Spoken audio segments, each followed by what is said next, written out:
இந்த யுத்தம், இந்த சண்டை இன்னும் குறைந்தது 7 மாதங்களுக்கு நடப்பதற்கான வாய்ப்புகள் இருக்கிறது என்று பெஞ்சமின் நெதன்யாகுவினுடைய பாதுகாப்பு ஆலோசகர் சொல்லுகிறார். சமாதான பேச்சிலும் எந்த விதமான பிரயோஜனமும் இல்லை.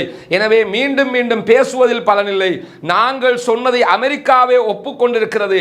எனவே சமாதானத்திற்கு வாருங்கள் என்று ஹஸ்ஸாம் பத்ரான், ஹமாஸினுடைய மூத்த தலைவர்களில் ஒருவர் இன்றைக்கு சொல்லியிருக்கக்கூடிய செய்திகளும், ஜோர்தானில் ஏற்பட்ட மாதிரி ஒரு ஆர்ப்பாட்டத்தை நீங்கள் சவுதியில் பார்க்க முடியாது, குவைத்தில் பார்க்க முடியாது, மற்ற நாடுகளில் பார்க்க முடியாது. அதுக்கு 2 காரணம் இருக்கிறது. இதை முழுவதுமாக ஒரு ஹமாஸினுடைய பிரச்சனையாக அவர்கள் சித்தரித்துக் கொண்டிருக்கிறார்கள். இன்றைக்கு யுனிசெஃப் மிக முக்கியமான ஒரு அறிவித்தலை வெளித்திருக்கிறார்கள். இந்த ரஃபா பார்டர்ல 11,000 ட்ரக்குகள் நிறுத்தப்பட்டிருக்குது. உள்ள உணவுகள் இல்ல, ரஃபா மீதே தற்போது தாக்குதல் நடத்தப்படுகிறது. இந்த மாதிரியான இடத்துல பார்டரை திறந்து யுத்தத்தை நிறுத்தி மக்களுக்கு சாப்பாடு கொடுங்கன்னு சொன்னா அதை சொல்லாத அமெரிக்கா வெறும் 1 வீக்ல போர்ட் நாசமாகிவிட்டது. எனவே இது கண்துடைப்புக்கு செய்த வேலை. உலகமே ஏமாத்துதுங்க அந்த மக்களை. ஹூதிகள் கடலில் இருந்து இஸ்ரேலை நோக்கிய தங்களுடைய ஏவுகணை தாக்குதல்களை ஆரம்பிக்க போகிறார்களோ என்கிற சந்தேகம் வலுத்திருக்கிறது. இந்த ஆயுதங்களை கொண்டு அங்கிருக்கக்கூடிய பாலஸ்தீனர்களை முடித்து விடுங்கள், அழித்து விடுங்கள் என்கிறாள்.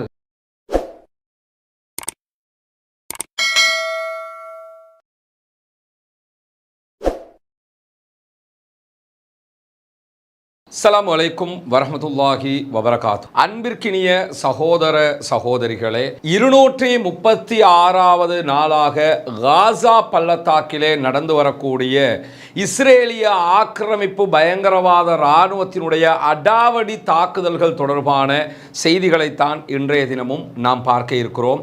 நமக்கெல்லாம் தெரியும், இன்றைய தினம் ஒரு பாரிய அழிவை ரஃபாவை நோக்கி செய்து கொண்டிருக்கிறது இஸ்ரேலிய ஆக்கிரமிப்பு பயங்கரவாத இராணுவம்.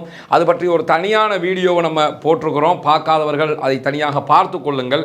எது எப்படி போனாலும் ரஃபா என்பது 14 லட்சத்திற்கு மேற்பட்ட மக்களை கொண்ட இடம். எனவே அந்த பகுதியை நோக்கி இஸ்ரேல் தன்னுடைய தாக்குதல்களை ஆரம்பித்திருக்கிறது. உலக நாடுகள் மௌனம் காக்கிறது, அரபு நாடுகள் கள்ள மௌனம் காக்கிறது. அனைத்து நாடுகளும் பார்த்து கொண்டிருக்க இந்த அநியாயம் அரங்கேறி கொண்டிருக்கிறது. தாங்க முடியாத அவலம், பொறுத்து கொள்ள முடியாத கஷ்டம், கவலை என்பதிலே எந்த மாற்று கருத்தும் இல்லை. வல்ல ரஹ்மானிடத்தில் மறவாமல் கையேந்துங்கள், பிரார்த்தனை செய்யுங்கள். இதை தவிர்த்து நாம் எதையும் செய்ய முடியாது. எனவே அல்லாஹு தாலா அவர்களை பாதுகாக்க போதுமானவன், அநியாயக்காரர்களை அழித்து இல்லாமலாக்க போதுமானவன் என்பதுதான் நம்முடைய ஆழ்ந்த நம்பிக்கையாகவும் இருக்கிறது என்பதை தொடர்ந்து இன்றைய தினம் என்னவெல்லாம் நடக்கிறது காசாவில் என்கிற செய்திகளை நம்ம பார்க்க இருக்கிறோம். இன்றைய தினம் இஸ்ரேலுடைய பிரதமர் பெஞ்சமின் நெதன்யாகுவினுடைய தேசிய பாதுகாப்பு ஆலோசகர் ஒரு முக்கியமான செய்தியை வெளியிட்டிருக்கிறார். அதாவது காசாவினுடைய யுத்தம் எப்பொழுது நிறைவுக்கு வரும் என்பதை பொறுத்தவரையில் அவர் இன்றைக்கு தெரிவித்திருக்கக்கூடிய கருத்து என்னவென்றால், இந்த போர், இந்த யுத்தம், இந்த சண்டை இன்னும் குறைந்தது 7 மாதங்களுக்கு நடப்பதற்கான வாய்ப்புகள் இருக்கிறது என்று பெஞ்சமின் நெதன்யாகுவினுடைய பாதுகாப்பு ஆலோசகர் சொல்லுகிறார். இன்னும் 7 மாதங்களுக்கு நடப்பதற்கு வாய்ப்பு இருக்கிறது என்று சொல்லுகிறவர் அதை மிக தெளிவாக சொல்லுகிறார். 2024 முடிவடையும் வரை கூட இந்த யுத்தம் தொடரலாம் என்பதுதான் அவருடைய கருத்தாக இருக்கிறது. எனவே அவர்களை பொறுத்தவரையில் முழு காசாவையும் அழிப்பது, முழு காசாவையும் இல்லாமலாக்குவது, அங்கிருக்கக்கூடிய அனைத்து மக்களையும் இனிமேல் கையேந்தக்கூடிய மக்களாக மாற்றுவது, அவர்கள் அத்தனை பேரையும் கொன்று குவிப்பதுதான் அவர்களுடைய எண்ணமாக இருக்கிறது என்பதை திட்ட தெளிவாக அவருடைய பேச்சுக்கள் இன்றைக்கு காட்டிக் கொண்டிருக்கின்றன. இந்த நிலையில் தான் இன்றைய தினம் நிறைய சம்பவங்கள் காசாவை ஒட்டி நடந்து வருவதை நாம் பார்க்க முடியும்.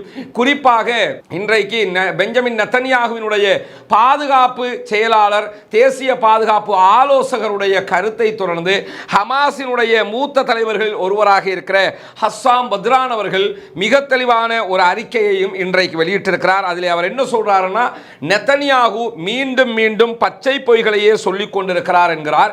அதற்கான காரணம் என்னன்னா, இன்றைய தினம் சமாதான பேச்சுவார்த்தைகளுக்கான தூதுக்குழு ஒன்றை நாங்கள் அனுப்ப இருக்கிறோம் என்கிற ஒரு செய்தியை பெஞ்சமின் நெதன்யாகு விடுத்திருந்தார். பிற்பட்ட நேரங்களில் வெளிவந்த செய்திகளின்படி எங்களுடைய தூதுக்குழு பேச்சுவார்த்தைக்காக சென்றிருக்கிறது என்கிற செய்திகளையும் அவர்கள் வெளியிட்டிருந்தார்கள். இந்த இரண்டுமே பொய்யானது என்கிறார் ஹஸ்ஸாம் பத்ரான் அவர்கள்.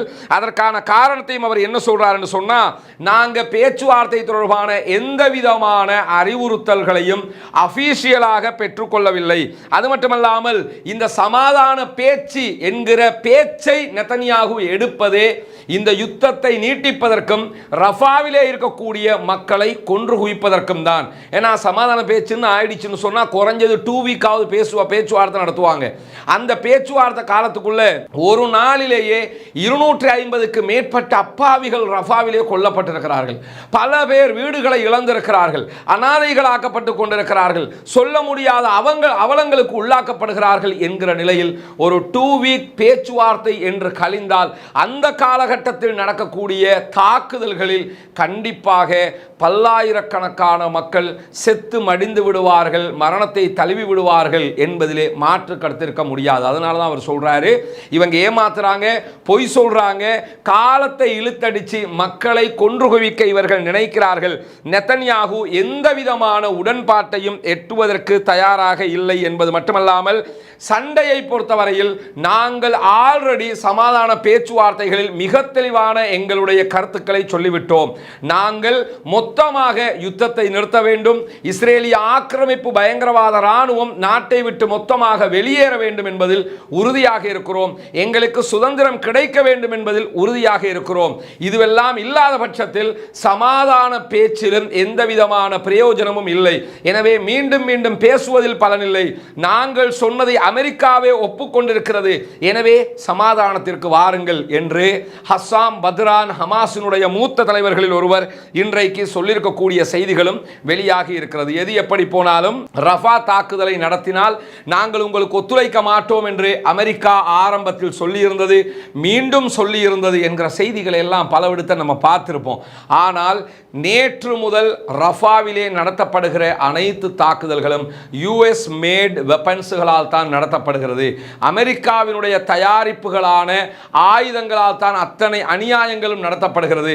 அவர்கள் பொதுவாக இந்த அமெரிக்கா உள்ளிட்ட அந்த மேற்கு நாடுகளுக்கு திட்ட தெளிவா தெரியும், அரபியனை மாடாக்கிடலாம், அரபியனை ஏமாத்திடலாம். அதற்கு ஒன்றை மட்டும் நீங்க நினைப்பீங்க, என்னடா இவ்வளவு அநியாயம் நடக்குது, அரபு நாட்டு மக்கள் பார்த்துக்கிட்டு சும்மா இருக்கானே, இவ்வளவு அநியாயம் இருக்குது, குவைத்தில் பார்த்துக்கிட்டு சும்மா இருக்கானே, மற்ற நாட்டில் பார்த்துக்கிட்டு சும்மா இருக்கிறானே, நமக்கு வருகிற ஆதங்கம் கவலை கூட அவங்களுக்கு வர்ற மாதிரி தெரியலையேன்னு யோசிப்பீங்க. அதற்கான ஒரு காரணம் இருக்கிறது. என்னன்னா, இந்த நாடுகளை பொறுத்தவரையில் ஜோர்தானில் ஏற்பட்ட மாதிரி ஒரு ஆர்ப்பாட்டத்தை நீங்கள் சவுதியில் பார்க்க முடியாது, குவைத்தில் பார்க்க முடியாது, மற்ற நாடுகளில் பார்க்க முடியாது. அதுக்கு 2 காரணம் இருக்கிறது. ஒன்று என்னன்னு கேட்டால், அங்கு ஆர்ப்பாட்டங்கள் நடத்த முடியாத அளவுக்கு சட்டங்களை கடுமையாக்கி வைத்திருக்கிறார்கள், முதலாவது. 2வது காரணம் என்னன்னா, எவ்வளவு சட்டங்கள் கடுமையாக இருந்தாலும் இப்படி ஒரு அநியாயம் நடக்கும் போது மக்கள் பொறுத்து கொண்டிருக்க மாட்டார்கள், அவர்கள் வெளியே வர நினைப்பார்கள். ஆனால் அதற்கும் அங்கு வழியில்லாமல் இருப்பதற்கான காரணம் என்னவென்று சொன்னால், நம்ம அல் ஜசீராவை பார்க்குறோம், நம்ம அல் ஜசீராவினுடைய ஆங்கிலத்தை பார்க்குறோம், அரபியை பார்க்குறோம். அங்கே நடக்கிற அநியாயங்கள் எல்லாம் அவங்க காட்டிக்கிட்டு இருக்கிற அதே நேரம் சவுதி அரேபியாவினுடைய தொலைக்காட்சிகள் 100க்கு 100% சில தொலைக்காட்சிகள் முனாஃபிக்குத்தனமான நயவஞ்சகத்தனமான செய்திகளை வெளியிடுகிறது. அரபு நாடுகளுடைய தொலைக்காட்சிகள் முழுக்க இந்த அவர்கள் நடத்துகிற அநியாயத்தை பற்றி பேசினாலும், இஸ்ரேல் இப்படியெல்லாம் செய்கிறாங்க என்று பேசினாலும், இதை முழுவதுமாக ஒரு ஹமாஸினுடைய பிரச்சனையாக அவர்கள் சித்தரித்துக் கொண்டிருக்கிறார்கள். அது அரபியாவை எடுத்துக்கிட்டோம்னு சொன்னால், சவுதி அரேபியா, துபாய் உள்ளிட்ட நாடுகளில் பிரபலமாக இருக்கக்கூடிய தொலைக்காட்சிகள் எல்லாம் நீங்கள் எடுத்துக்கிட்டீங்கன்னா, இவங்க மேலே ஏற்கனவே ஹமாஸ் காட்டமாக அறிக்கைகள் வெளியிட்டதெல்லாம் நம்ம பார்த்தோம். என்னன்னா, ஹமாஸை பற்றி, அங்கிருக்கிற சுதந்திர போராளிகளை பற்றி, இவங்களுக்கு தேவையில்லாத வேலை, இவங்க போய் சண்டை பிடிக்கிறதுனால தான் அவங்க வந்து அடிக்கிறாங்க, இவங்க சும்மா இருக்க வேண்டியதானே என்கிற விதமாக 100% நிஃபாக்குத்தனத்தோடு, முனாஃபிக்குத்தனத்தோடு, நயவஞ்சகத்தனத்தோடு இவர்கள் செய்திகளை வெளியிட்டுக் கொண்டிருக்கிறார்கள். இந்த மாதிரியான செய்திகளை பார்க்கிற மக்களும் அதை நம்புவாங்களா இல்லையா? ஓ அப்படியா, அப்ப அங்க பெரிய பிரச்சனை ஒன்றும் இல்லையா? ரஃபா ஒரு மேட்ரு கிடையாதா? அப்போ காசா பெரிய மேட்ரு கிடையாதா? இந்த மாதிரி என்னன்னா அதை மலினப்படுத்துகிறார்கள். யார் அல் ஜசீராவை பார்க்குறாங்களோ, யார் அல் ஜசீரா ஆங்கிலத்தை அதனால தான் நீங்கள் மேற்கு நாடுகளில் அமெரிக்காவிலேயே 50க்கும் மேற்பட்ட பல்கலைக்கழக மாணவர்கள் ஏன் வீதிக்கு வருகிறார்கள்? லண்டன் நிறைந்து வழிகிறது ஆர்ப்பாட்டத்தில். ஏன் அமெரிக்காவினுடைய பல நகரங்களில் தொடர்ந்து ஆர்ப்பாட்டம் ஏன் நடைபெறுகிறது என்றால், அங்கு இருக்கக்கூடிய மக்கள் அல் ஜசீராவினுடைய ஆங்கில பதிப்பை பார்க்கிறார்கள். அவர்களுக்கு அல் ஜசீரா தடுக்கப்படவில்லை. அல் ஜசீராவுக்கு நிகராக மற்ற ஊடகங்கள் CNN ஆக இருந்தாலும் பிபிசி ஆக இருந்தாலும் என்ன பொய்ய சொன்னாலும் அல் ஜசீரா அங்கே பெரிய தாக்கத்தை உண்டாக்கி விட்டது. இடத்தை பிடிச்சி நிற்கிறாங்க அவங்க. அதனால அங்கிருக்கக்கூடிய மக்கள் எது உண்மை எது பொய் என்பதை பிரித்து அறிகிறார்கள்.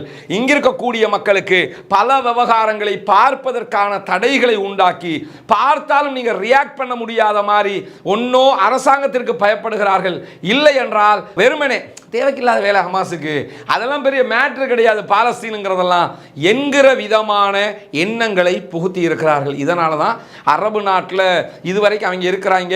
ஆனால் ஒரு கட்டம் வரும் கண்டிப்பாக.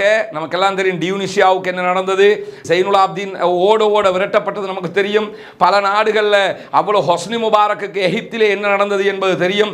மக்கள் பலத்திற்கு முன்னால், ஜனநாயகத்துக்கு முன்னால் ஆயுதங்கள் செயலிழக்கும் என்பதை வரலாறு காட்டியிருக்கிறது. எனவே முகமது பின் சல்மானாக இருந்தாலும் சரி, மற்ற ஆட்சியாளர்களாக இருந்தாலும் சரி, காலத்திற்கும் மக்களை ஏமாற்றிக் கொண்டு பாலஸ்தீனத்தை விடுதலை தருகிறோம், அது செய்கிறோம், இது செய்கிறோம் என்று ஏமாற்றிக் கொண்டு காலம் கடத்த முடியாது.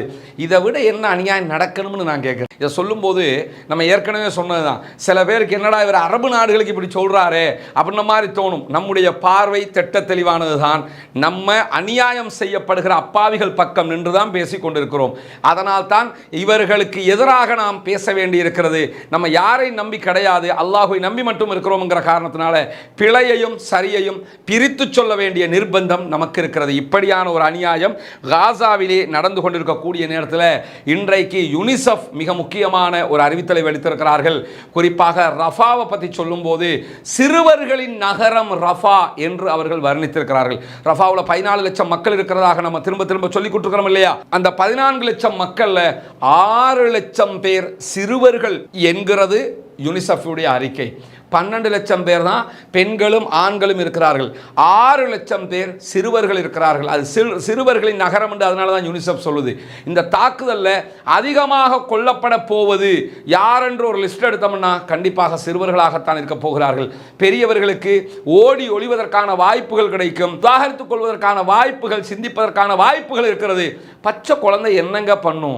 6 லட்சம் பிள்ளைகளை எப்படி காப்பாற்றுறது என்கிற ஒரு மாபெரும் கேள்வியும் நமக்கு முன்னால் இருக்கிறது. இந்த ரஃபாவினுடைய அட்டாக்கை நிறுத்துங்க என்று சொல்லி ராஜதந்திரிகளாக இருக்கலாம், ஐநாவினுடைய அதிகாரிகளாக இருக்கலாம், மனிதாபிமான அமைப்புகளாக இருக்கலாம், பல பேரும் கோரிக்கை விடுத்தாலும் அதை நிறுத்துவதற்கு இஸ்ரேல் தயாராக இல்லை. இன்றைய தினம் ஐநாவினுடைய பாதுகாப்பு அதாவது கவுன்சிலில் அல்ஜீரியா ஒரு தீர்மானத்தை கொண்டு வந்திருக்கிறது.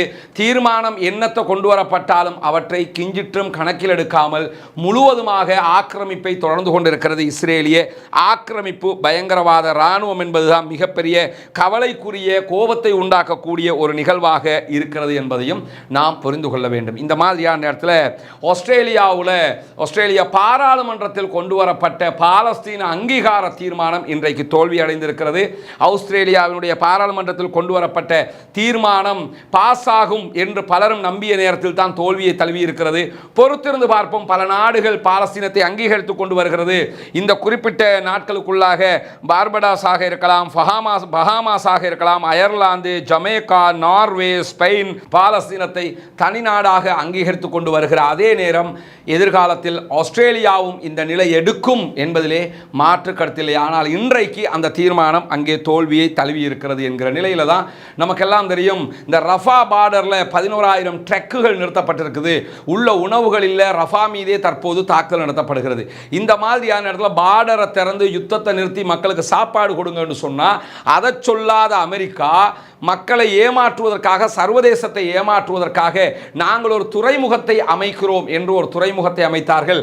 அந்த துறைமுகத்தினுடைய லட்சணத்தை தான் இன்னைக்கு அல் ஜசீரா வெளியிட்டிருக்கிறது. இதை நீங்க பார்க்கலாம். அந்த அடித்து கொண்டு போன துறைமுகத்தை திரும்ப என்ன செஞ்சாங்கன்னா கொண்டு போய் திரும்ப மாற்றம்னு மாற்றினாங்க. ஆனால் மீண்டும் மீண்டும் துறைமுகம் அந்த கடலில் ஏற்பட்ட காலநிலை மாற்றம் காரணமாக அடித்து செல்லப்பட்டிருக்கிறது. இங்கெல்லாம் நீங்க பார்க்கலாம். எந்த ஒரு கப்பலும் கொண்டு வந்து பொருட்களை இறக்க முடியாத அளவுக்கு அவர்களுடைய மிதக்கும் துறைமுகம் தற்போது மிதந்து கொண்டிருக்கக்கூடிய நிலையை பார்க்கலாம். பொய்க்கு ஏமாற்றுவதற்காக செஞ்ச வேலை. வெறுமனே 99 ட்ரக்குகள் மட்டும்தான் உள்ளே நுழைந்தது. ஒரு 1000 மெட்ரிக் டன் உணவுகள் உள்ளே வந்ததாக சொல்லப்படுகிறது. இவ்வளவுதான் தவிர வேறு எந்த விதமான உதவிகளையும் அவர்கள் கொண்டு வரவில்லை. நார்த் காசாவுக்கு தேவையான ஒரு நாளைக்கு குறைந்தது 400 ட்ரக்லையாவது உணவு வரணும். ஆனால் மொத்தமாகவே அவர்கள் வெறும் 90 ட்ரக்ல தான் உணவை கொண்டு வந்தாங்க. 99 ட்ரக்குகளில் தான் உணவை கொண்டு வந்தாங்க. அதற்கு பிறகு எந்த விதமான உணவுகளும் உள்ளே வரவில்லை. அவர்கள் இந்த போர்ட்டை ஆரம்பித்து வெறும் 1 வீக்ல போர்ட் நாசமாகிவிட்டது. எனவே இது கண் துடைப்புக்கு செய்த வேலை. உலகமே ஏமாத்துதுங்க அந்த மக்களை. இந்தா நடந்துரும், அந்த நடந்துரும், அப்போ அந்த மாதிரிலாம் நடந்துகிட்டே இருக்குது. ஆனால் அவர்களும் அடுத்த கட்டத்துக்கு நகர்ந்து கொண்டே இருக்கிறார்கள், ஓடிக்கொண்டே இருக்கிறார்கள். நார்த் காசாவிலிருந்து சென்ட்ரல் காசாவிலிருந்து சவுத்து காசாவிலிருந்து ரஃபா, இப்போ ரஃபாவில் இருந்து தைரல் பலாவிலிருந்து நார்த் காசா, ஒரே நாட்டுக்குள் கிட்டத்தட்ட 7 தடவைகள் 7 மாதங்களுக்குள் அகதிகளாக ஆக்கப்பட்டிருக்கிறார்கள். காசாவினுடைய அப்பாவி பொதுமக்கள் என்பதுதான் இங்கே சகிக்க முடியாத ஒரு நிலையாக இருக்கிறது என்பதை நாம் கவனிக்க கடமைப்பட்டிருக்கிறோம். இன்னும் சொல்ல போனால் இந்த மாதிரியான ஒரு நேரத்தில் தான் நமக்கெல்லாம் தெரியும், பாலஸ்தீனத்தில் இருக்கக்கூடிய பாலஸ்தீன விடுதலை இயக்கமாக இருக்கிற ஹமாஸாக இருந்தாலும் அங்கு இருக்கக்கூடிய கிட்டத்தட்ட 14 போராளி குழுக்கள் இஸ்ரேலுடைய இந்த கொடூர வக்கிர தாக்குதலுக்கு எதிரான பயங்கரமான முன்னெடுப்புகளை முன்னெடுத்து வருகிறார்கள். அப்போ ஒரு கேள்வி நமக்கு வரலாம். இன்னைக்கு கூட இந்த ரஃபாவினுடைய அட்டாக்கை பற்றி சொல்லும்போது சில மாற்று மத நண்பர்கள் வந்து கமெண்ட் போட்டிருந்ததை என்னுடைய சில அன்புக்குரியவர்கள் அனுப்பி வச்சிருந்தாங்க. அந்த கமெண்ட்ல அவங்க அதை கிண்டலாக கேலியாக சில பேர் வந்து பேசக்கூடிய காட்சிகளை அதில் நம்ம விட்டுருவோம், அது பிரச்சனை இல்லை. ஆனால் என்னன்னு சொன்னால், அப்போ ஹமாஸ் அடிக்கிறாங்க, கஸ்ஸாம் அடிக்கிறாங்கங்கிறீங்க, இங்கே என்னடாண்டா ரஃபாவில் அழிக்கிறாங்க என்று சொல்லி இப்போ அழுதுகிட்டு இருக்கிற என்னெல்லாம் சொன்னாங்க. கண்டிப்பாக அழுகிறோம். எங்களால் தாங்க முடியவில்லை, எங்களால் அதை ஏற்றுக்கொள்ள முடியவில்லை. ஏனென்றால் ஒரு உயிர் போனாலும் உயிர்தான். நம்மை பொறுத்தவரையில் உக்ரைனில் கொல்லப்பட்டாலும் அதை நாம் ஏற்றுக்கொள்ளப் போவதில்லை. காசாவில் யார் கொல்லப்பட்டாலும் அதை ஏற்றுக்கொள்ளப் போவதில்லை. ஏன்னா மனித உயிருங்கிறது விளையாட்டில்லை. மனித உயிர்களுடைய பெருமதி என்பது இந்த உலகத்தில் அனைத்தையும் விட பெருமதி வாய்ந்தது. சாதாரணமாக ஒரு 36,000 பேரை கொன்றுக்கிறோம்ங்கிறது இன்றைக்கு எல்லாருக்கும் ஒரு சின்ன செய்தி இல்லை, அசால்ட்டாக கடந்து போகிறோம்ல. ஆனால் அந்த நாட்டு மக்களுக்கு, தன்னுடைய தந்தையை இழந்தவனுக்கு, தன்னுடைய பிள்ளையை இழந்தவனுக்கு, தன்னுடைய மனைவியை இழந்தவனுக்கு, தன்னுடைய குழந்தையை இழந்தவளுக்கு அதனுடைய வழி தெரியும். சாதாரணமாக இழக்கலைங்க, இயற்கை மரணமெல்லாம் கிடையாதுங்க. கண்ணுக்கு முன்னாடி பாம்பு போட்டு கொன்னுக்கிட்டு இருக்கிறான், தாங்க முடியாமல் இருக்குது.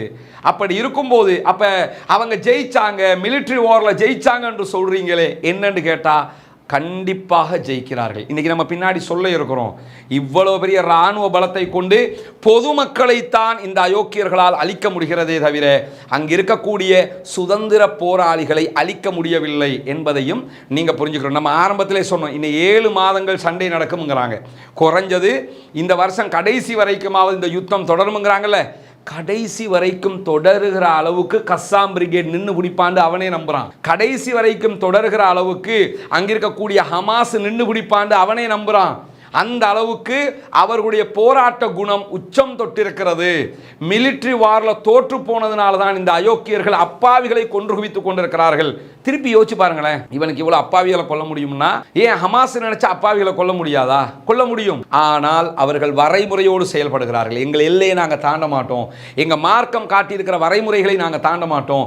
எங்களுக்கும் பொதுமக்களுக்குமான பிரச்சனை அல்ல இது, எங்களுக்கும் அயோக்கிய இராணுவத்துக்கும் இடையிலான பிரச்சனை என்பதால் தான் அவர்கள் இராணுவத்தோடு மோதிக்கொண்டிருக்கிறார்கள்.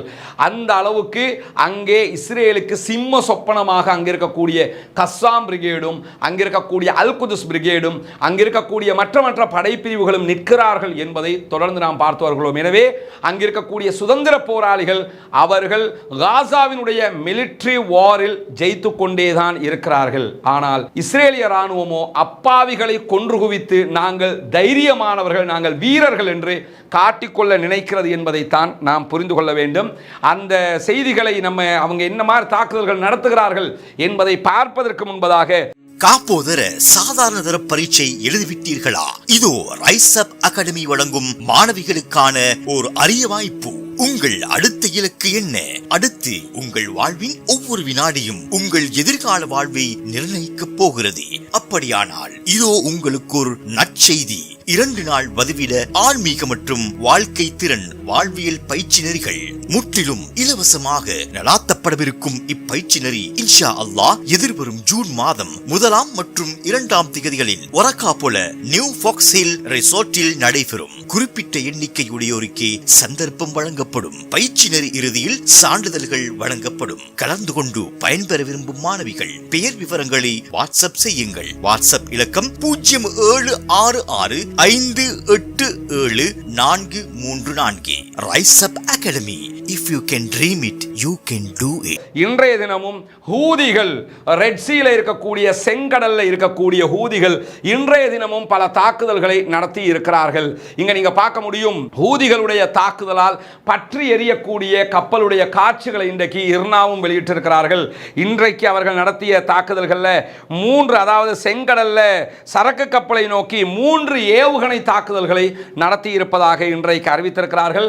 கிரேக்கத்திற்கு சொந்தமான சரக்கு கப்பலாக இது அறியப்படுகிறது. MV லாக்ஸ் என்கிற கப்பல் தான் இந்த கப்பல். இந்த கப்பல் மீது இன்றைக்கு ஹூதிகள் தாக்குதல் நடத்தி இருக்கிறார்கள். பற்றி எரிகிறது கப்பல் என்கிற செய்திகள் இன்றைக்கு வெளியாகி இருக்கிறது.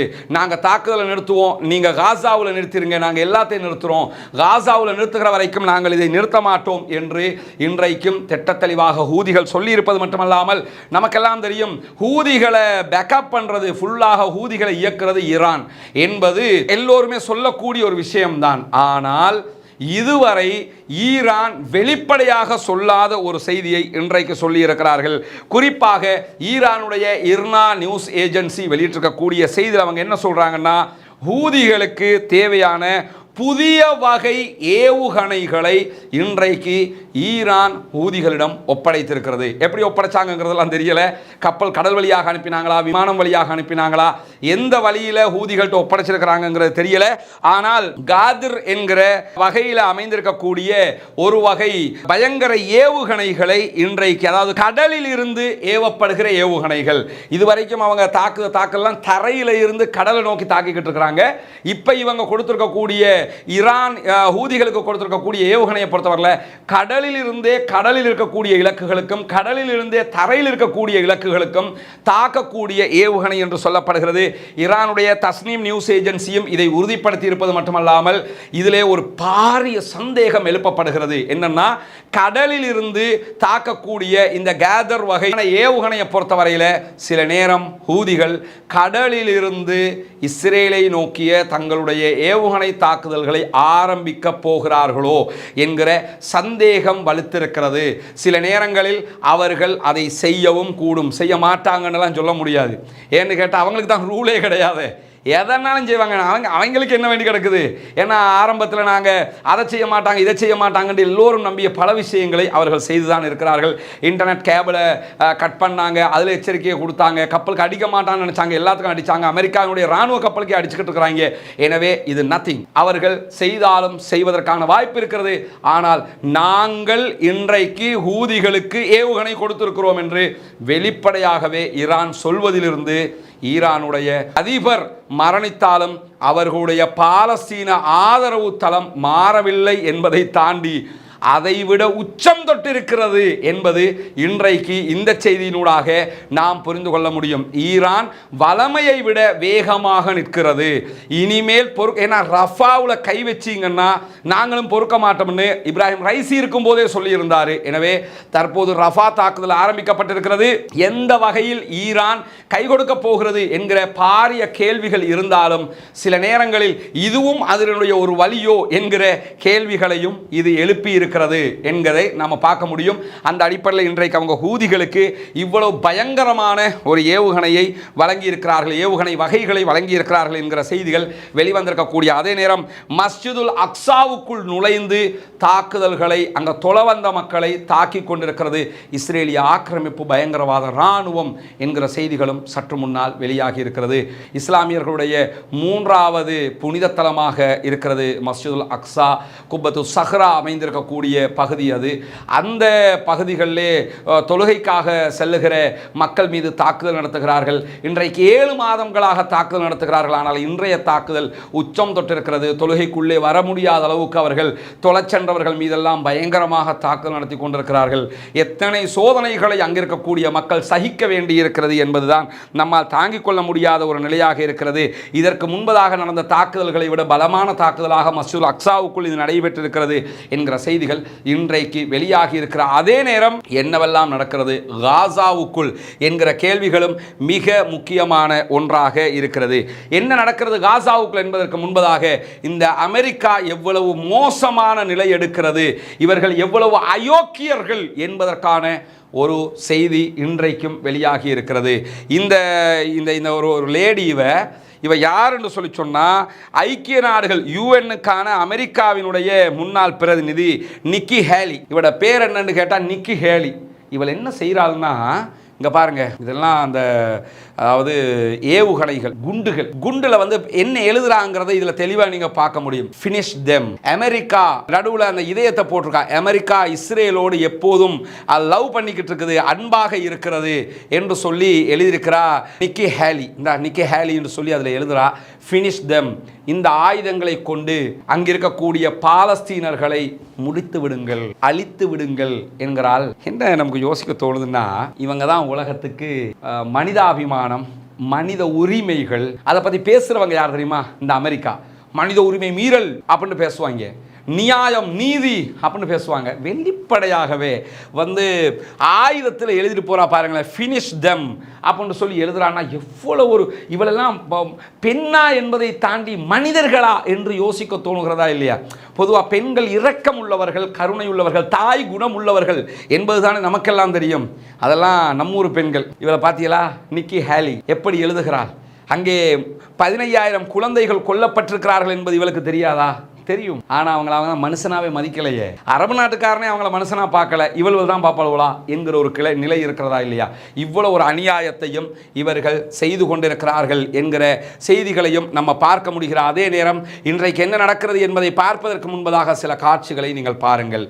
இதெல்லாம் என்னன்னு தெரியுதா? சேம் இதே மாதிரி ஒரு பிக்சர் கிட்டத்தட்ட 15 ஆண்டுகளுக்கு முன்பதாக வெளிவந்தது நினைவு. அதாவது அமெரிக்காவினுடைய சிறைச்சாலை, அமெரிக்கா வந்து கியூபாவில் ஒரு சிறைச்சாலையை வச்சுருந்தாங்க. அதில் ஈராக்கிலே நடத்தப்பட்ட தாக்குதல்களில் அங்கே இருக்கக்கூடிய கற்றறிந்த அறிஞர்களை, அங்கு படித்த ப்ரொஃபஸர்மார், டாக்டர்ஸ்மார்னு சொல்லி பல பேரையும் கொண்டு போய் அந்த சிறைச்சாலைகளில் இப்படி அடைத்து வைத்திருந்த காட்சிகள் வெளியாகி சர்வதேசத்தில் பாரிய சர்ச்சைகளை உண்டாக்கி இருந்தது. அந்த சிறைச்சாலையின் காவலராக இருந்த ஒருவர் பின்னாட்களில் அங்கே முஸ்லிம்களுக்கு நடத்துகிற அநியாயத்தை பார்த்தே இஸ்லாத்தை ஏற்றுக்கொண்டார். ஏற்றுக்கொண்டது மட்டுமல்லாமல் அவர் த ட்ரைட்டர் என்ற ஒரு புத்தகத்தை எழுதினார். துரோகி என்று தமிழிலும் அந்த புத்தகம் வெளியாகி இருக்கிறது. அது தொடர்பாக நான் தனியொரு வீடியோவும் பேசியிருக்கிறேன். பார்க்காதவங்க நம்ம சேனலில் நீங்கள் போய் பார்க்க முடியும். இந்த துரோகி என்கிற புத்தகத்தினுடைய ஆசிரியர் எப்படி இஸ்லாத்தை தழுவிக்கொண்டார், குவாண்டனாமோ சிறைச்சாலையில் நடந்த அநியாயங்கள் பற்றி பேசியிருக்கிறேன். வேணும்னா நம்ம வாட்ஸ்அப், டெலிகிராம் சேனல்லையும் அதனுடைய லிங்கை போட்டுடுவோம், பார்க்காதவங்க பார்த்துக்கிறங்க. ஏன்னா இந்த மாதிரி ஒரு அநியாயம் குவாண்டனாமாவில் செய்யப்பட்டது. தற்போது பாலஸ்தீனத்தில் கைது செய்யப்பட்டு செல்லுகிற ஆண்களையும் பெண்களையும் கண்களை கட்டி எப்படி எப்படி அநியாயம் செய்கிறார்கள் என்கிற காட்சிகள், ரகசிய புகைப்படங்கள் இன்றைக்கு வெளியாகி இருக்குங்க. பார்த்தீங்கன்னா பாருங்கள், அத்தனை பேரையுமே கண்ணை கட்டி வச்சிருக்கிறாங்க, போட்டு அநியாயம் பண்ணுகிற காட்சிகள். இது அங்கேயே இருக்கக்கூடிய ஒரு மனிதநேயம் உள்ள ஒரு மனுஷன் எப்படியோ ஃபோட்டோ எடுத்து வெளியே போட்டான். இங்கே பார்க்கலாம் நீங்கள், அவன் எடுத்த ஃபோட்டோவினுடைய காட்சிகள் தான் இங்கே காட்டுற. ஆண்கள் பெண்கள் எல்லாம் எப்படி வதை செய்யப்படுகிறார்கள் என்கிற காட்சி இங்கே பாருங்கள். இஸ்ரேலிய ஆக்கிரமிப்பு பயங்கரவாத இராணுவம், அவங்க ஒருத்தன் தான் இந்த ஃபோட்டோ எடுத்திருக்கிறான், ஆனால் கொஞ்சம் மனுஷநேயம் அவனுக்கு இருக்குதுங்கிறத நம்ம பார்க்க முடியும். இந்த மாதிரி அநியாயங்கள் எல்லாம் அங்கே இடம்பெற்று வருகிறது என்கிற செய்திகள் வெளியாகி கொண்டிருக்கக்கூடிய நேரத்தில் இன்றைக்கு என்னவெல்லாம் நடக்கிறது காசாவுக்குள் என்பதை பொறுத்தவரையில், இன்றைய தினம் இஸ்ரேலிய இராணுவம் ஒரு செய்தியை ஒப்புக்கொண்டிருக்கிறார்கள். அவர்களுடைய 3 இஸ்ரேலிய ஆக்கிரமிப்பு பயங்கரவாத இராணுவத்தைச் சேர்ந்தவர்கள் கொல்லப்பட்டிருக்கிறார்கள் என்பதை அவர்கள் ஒப்புக்கொண்டிருக்கிறார்கள். 3 பேர் உட்பட 5 பேர் படுகாயம் அடைந்திருக்கிறார்கள் என்கிறது தி இஸ்ரேலி டைம்ஸ். இஸ்ரேல் டைம்ஸ் பத்திரிகை வெளியிட்டிருக்கக்கூடிய செய்தி இது. 3 பேர் கொல்லப்பட்டிருக்கிறாங்க, 5 பேர் படுகாயம் அடைந்திருக்கிறார்கள் என்கிறார்கள். ஜபாலியா பற்றி எரிந்து கொண்டிருக்கிறது.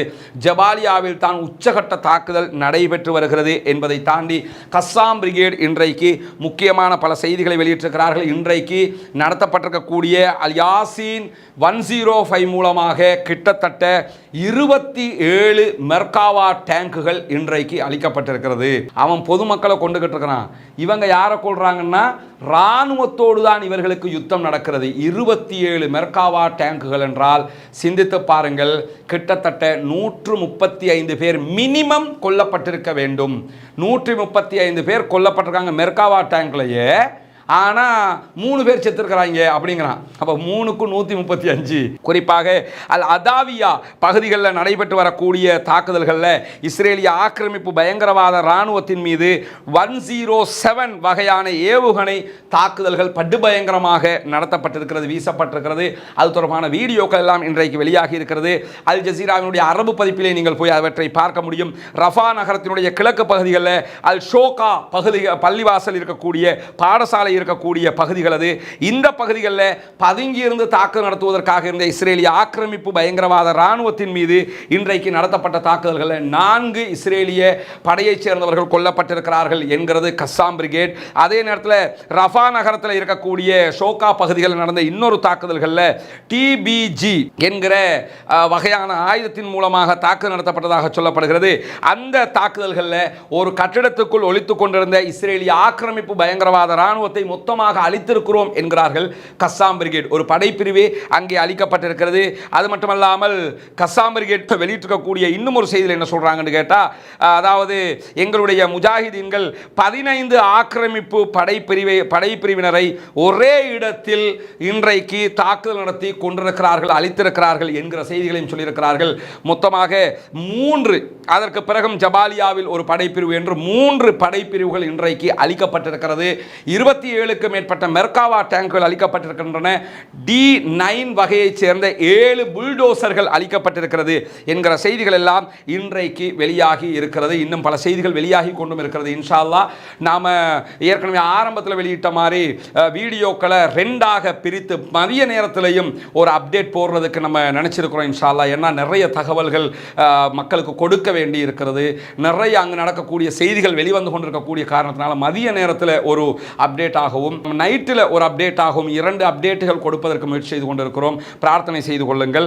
அந்த அடிப்படையில் இன்றைக்கு இரவில் மேலதிகமாக வரக்கூடிய தகவல்களையும் நாளைக்கு நம்ம உங்களோட பகிர்ந்து கொள்ள இருக்கிறோம் என்கிற நிலையில் இன்றைக்கு ஹெஸ்புல்லாக்கள் வடக்கு இஸ்ரேலில் இருக்கக்கூடிய, நார்த் இஸ்ரேலில் இருக்கக்கூடிய மொஷாவ் பகுதிகளில் இருக்கக்கூடிய இஸ்ரேலுடைய தலைவர்களுக்கு கடிதம் அனுப்பி இருக்கிறார்கள். அந்த கடிதத்தில் என்ன சொல்றாங்கன்னு கேட்டால், காசாவுடைய யுத்தம் முடிகிற வரைக்கும் உங்களுடைய பொதுமக்களை மீண்டும் குடியேற வேண்டாம் என்று சொல்லிவிடுங்கள்.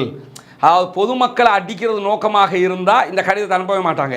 இன்றைக்கு கடிதம் அனுப்பியிருக்கிறார்கள், பொதுமக்களை மீண்டும் அந்த ஏரியாவுக்கு வந்துட வேணாம்னு சொல்லுங்கள், நாங்கள் திரும்ப திரும்ப அட்டாக் பண்ண இருக்கிறோம், காசாவோட யுத்தம் முடிஞ்சால் தான் எங்கள் அட்டாக் நிறுத்தப்படும், எனவே பொதுமக்களை அங்கு வர வேண்டாம் என்று சொல்லிவிடுங்கள், எங்களுடைய தாக்குதல்களில் அவர்கள் கொல்லப்பட்டு விடக்கூடாது, எங்களுக்கும் இராணுவத்துக்கும் தான் சண்டை என்று சொல்லியிருக்கிறார்கள்.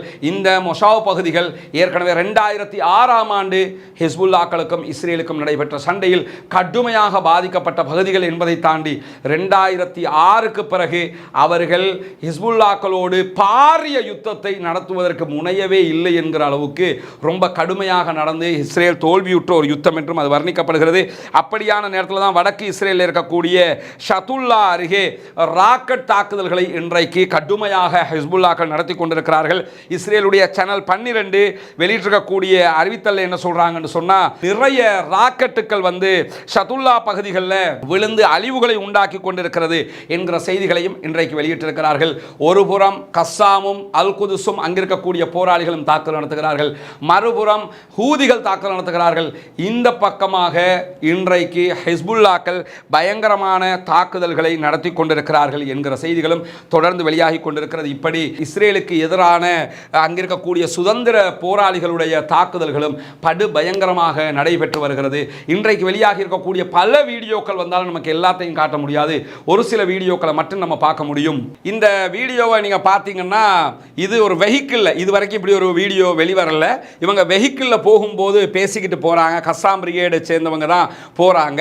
ஆனா வெஹிக்கிள்ல போறாங்க, ஏதோ ஒரு கார்லயோ எதுலயோ போறாங்க, முகத்தை மறைச்சிருக்கிறாங்க. போனதுக்கு பிறகு நேரடியாக இஸ்ரேலிய ஆக்கிரமிப்பு பயங்கரவாத ராணுவத்தோடு இந்த இடத்துல நேரடியாக ஃபயரிங் நடக்கிற காட்சி இதுவரைக்கும் இப்படி ஒரு வீடியோ வெளியாகல. இங்க நீங்க பார்த்தீங்கன்னு சொல்லி சொன்னா, நேரடியாக அவர்களோடு 1 to 1 யுத்தம் செய்து கொண்டிருக்கிறார்கள், நேரடியாக மோதி கொண்டிருக்கிறார்கள். அதனுடைய காட்சிகள் தான் வெளியாகி இருக்கிறது. இதுவரைக்கும் அப்படி ஒரு வீடியோ வெளியாகல, இன்னைக்கு தான் வெளியாகி இருக்கிறது பல நாட்களுக்கு பிறகு.